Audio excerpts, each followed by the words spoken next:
عبدالعزیز بن ابی حازم نے بیان کیا، ان سے ان کے باپ ابو حازم سلمہ بن دینار نے اور ان سے سہل بن سعد رضی اللہ عنہ نے کہ نبی صلی اللہ علیہ وسلم بنو عمرو بن عوف قباء کے لوگوں میں ملاپ کرنے تشریف لائے، اور جب نماز کا وقت ہو گیا تو بلال رضی اللہ عنہ نے ابو بکر صدیق رضی اللہ عنہ سے کہا کہ نبی کریم صلی اللہ علیہ وسلم تو اب تک نہیں تشریف لائے، اس لیے اب آپ نماز پڑھائیے۔ انہوں نے فرمایا، اچھا اگر تمہاری خواہش ہے تو میں پڑھا دیتا ہوں۔ خیر بلال رضی اللہ عنہ نے تکبیر کہی، ابو بکر رضی اللہ عنہ آگے بڑھے اور نماز شروع کی۔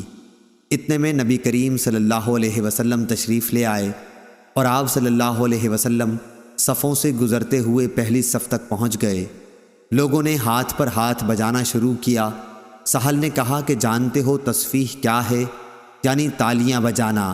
اور ابو بکر رضی اللہ عنہ نماز میں کسی طرف بھی دھیان نہیں کیا کرتے تھے، لیکن جب لوگوں نے زیادہ تالیاں بجائیں تو آپ متوجہ ہوئے۔ کیا دیکھتے ہیں کہ نبی کریم صلی اللہ علیہ وسلم صفوں میں موجود ہیں۔